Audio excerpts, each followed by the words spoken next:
सर्वप्रथम सर्व भाविक शिक्षकांना नमस्कार.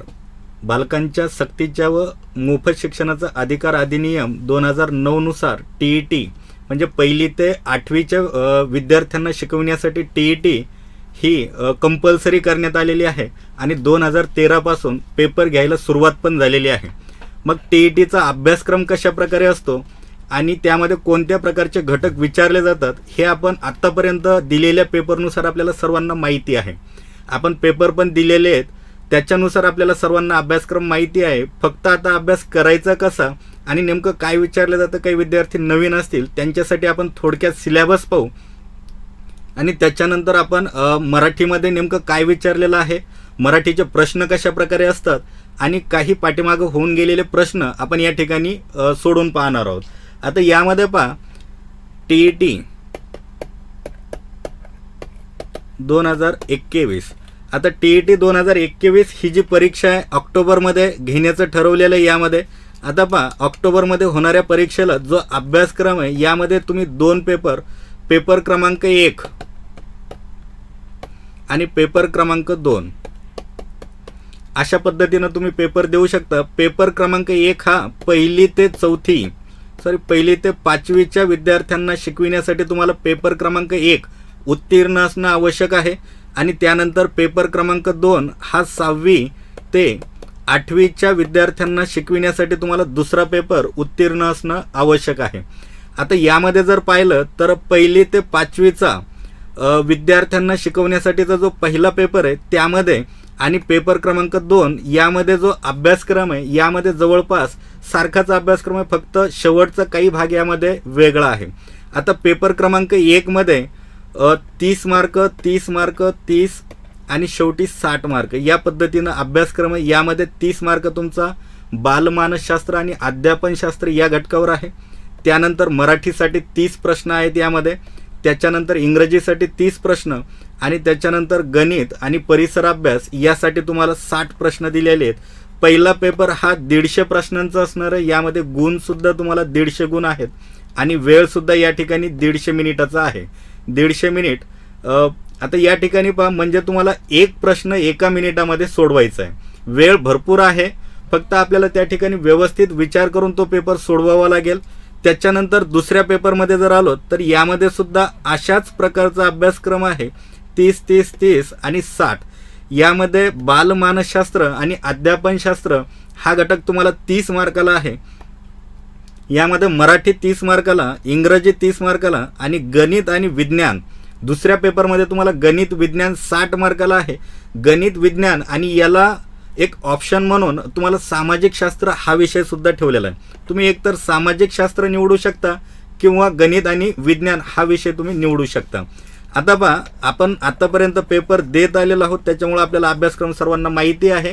आपण काय करू, मराठीमध्ये नेमकं कशा प्रकारचे प्रश्न विचारले जातात ते आपण या ठिकाणी पाहू. आता पहा, मराठी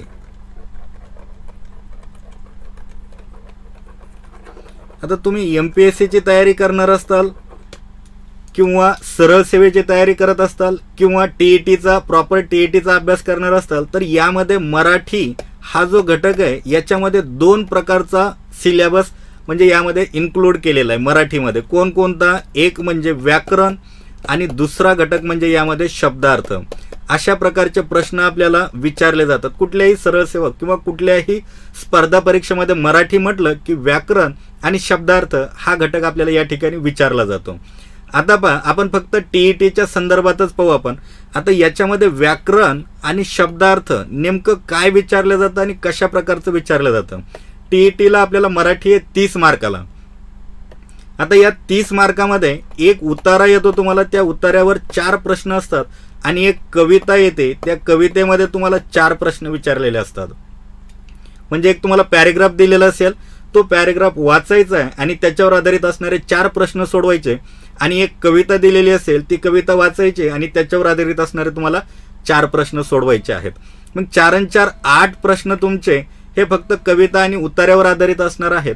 म्हणजेच 30 मधून 8 गेले, तुमचे 22 प्रश्न बाकी आहेत.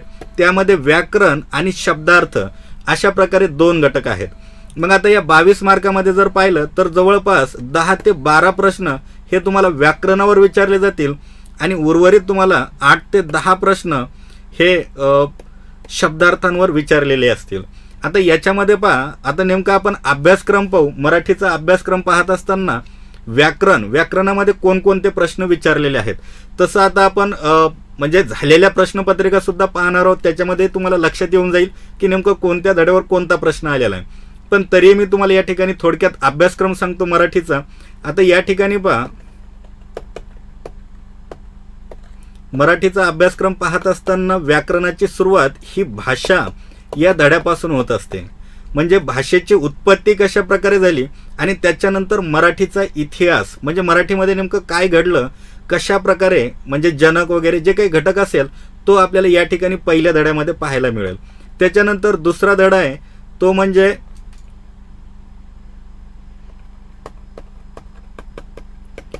वर्णमाला. दुसरा धडा आहे तो वर्णमाला. तिसरा धडा संधी.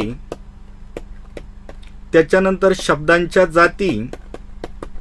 आता या शब्दांच्या जातीमध्ये एकूण 8 शब्दांच्या जाती आहेत. त्यामध्ये नाम, सर्वनाम, विशेषण आणि क्रियापद या ज्या जाती आहेत, या 4 जाती या मराठीमध्ये शब्दाच्या 8 जातीपैकी सव्यय असणाऱ्या किंवा विकारी असणाऱ्या 4 जाती आहेत. आणि पुढच्या ज्या 4 जाती आहेत त्यामध्ये क्रियाविशेषण अव्यय, शब्दयोगी अव्यय आणि उभयान्वयी अव्यय व केवल प्रयोगी अव्यय. आता या ज्या शब्दाच्या 4 जाती आहेत ह्या अव्ययामध्ये असणाऱ्या जाती आहेत किंवा यालाच अविकारी सुद्धा असे म्हणतात. अविकारी किंवा अव्यय. आता अव्यय म्हणजे काय आणि सव्यय म्हणजे काय किंवा विकारी आणि अविकारी नेमकं काय, कशाला म्हणतात, हे आपण ज्यावेळेस अभ्यासक्रमाला सुरुवात करू त्यावेळेस तुम्हाला सर्व डिटेलमध्ये शिकवल्या जाईल. आता पाठीमागचे जर तुम्ही प्रश्न पाहिले तर पाठीमागे पहा 2013ला पहिल्याच TETला एक प्रश्न आलेला होता नाम या घटकावर. म्हणजे प्रत्येकच प्रश्न आपण पाहणार आहोत कोणत्या घटकावर कोणता प्रश्न आलेला आहे. पहा 2013ला एक प्रश्न आला होता की पाणी या शब्दाची जात ओळखा किंवा नामाचा प्रकार ओळखा. नामावरच आधारित असणारा तो प्रश्न होता. त्याच्यानंतर गेल्या वर्षी सर्वनामाचा पण एक प्रश्न आलेला होता. त्याच्यामध्ये अनिश्चित सर्वनामावर असणारा प्रश्न आलेला होता. विशेषणावर सुद्धा प्रश्न आलेले आहेत.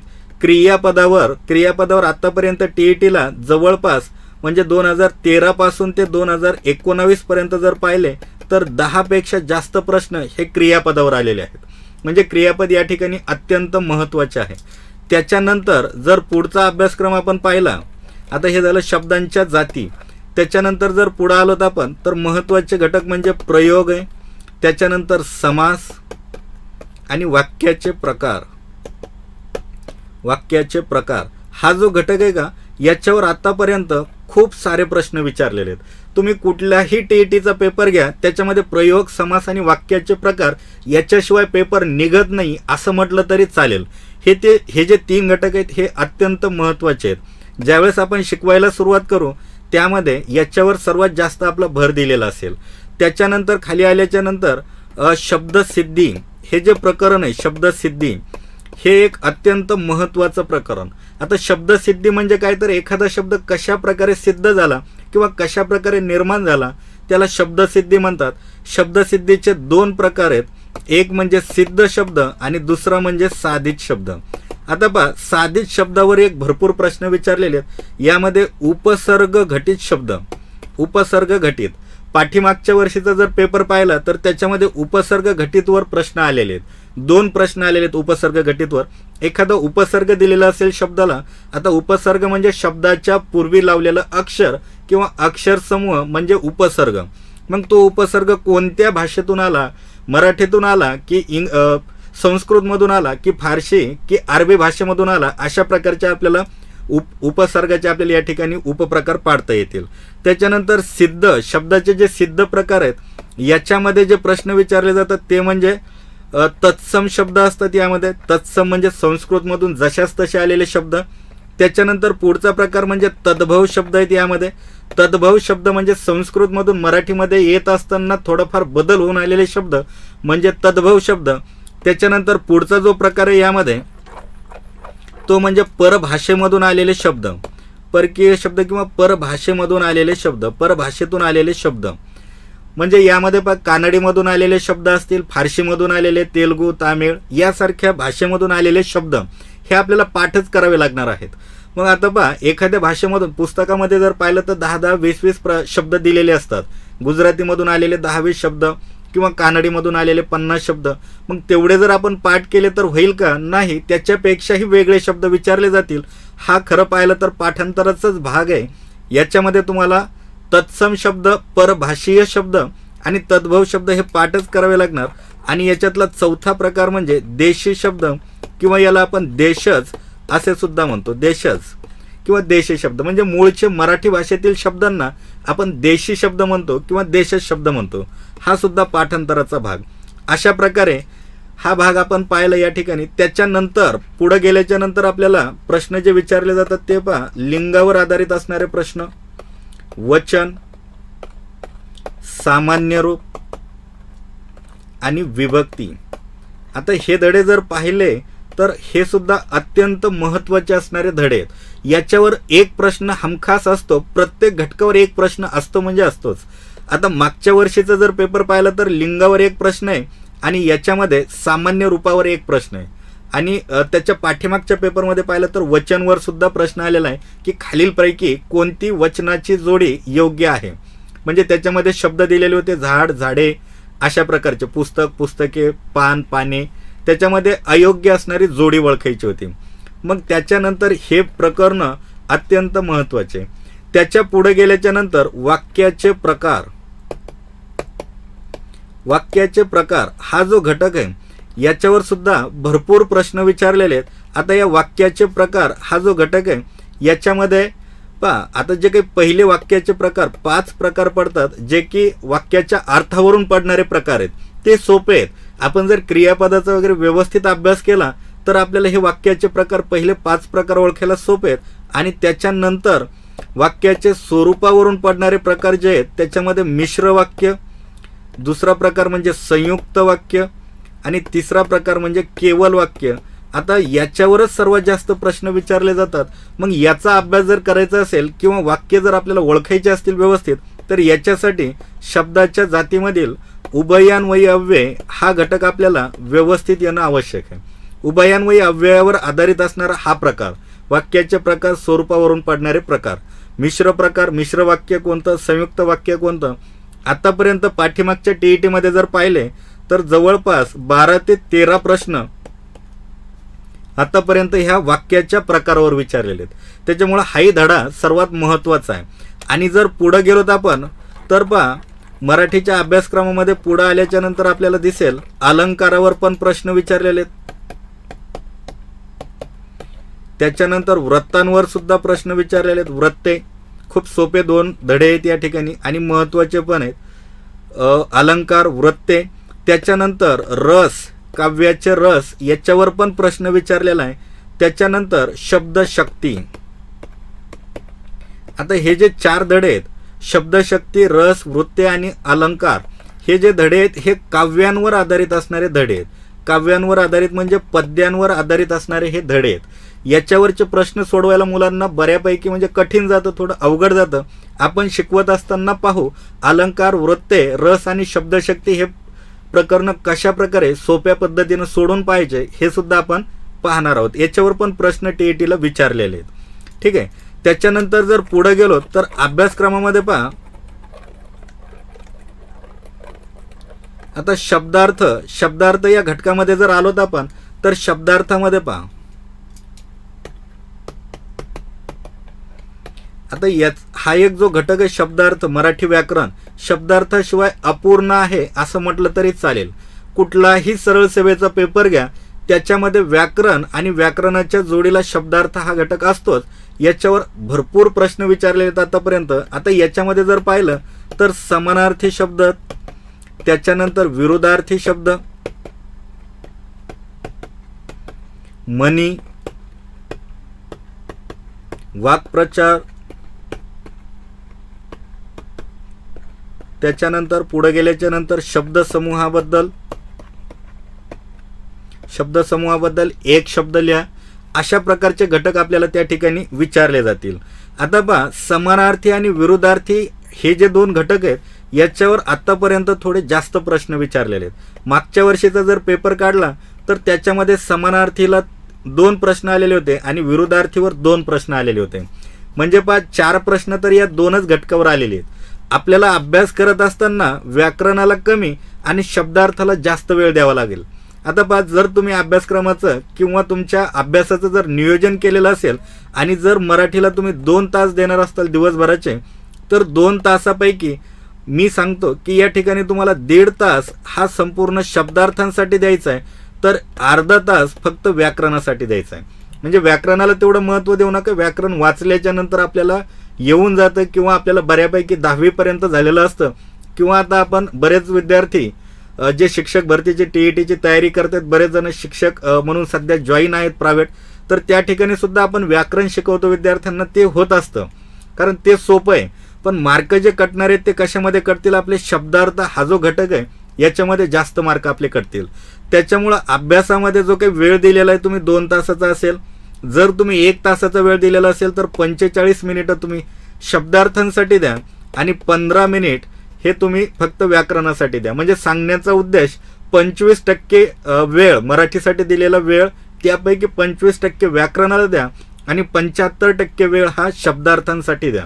कारण याच्यावरचे प्रश्न चुकत असतात. जरी कमी येत असतील, व्याकरणाला प्रश्न हे जवळपास 10 ते 12 येतील आणि शब्दार्थांमध्ये जर पाहिलं तर 8 ते 10 प्रश्न तुम्हाला शब्दार्थांवर येतील.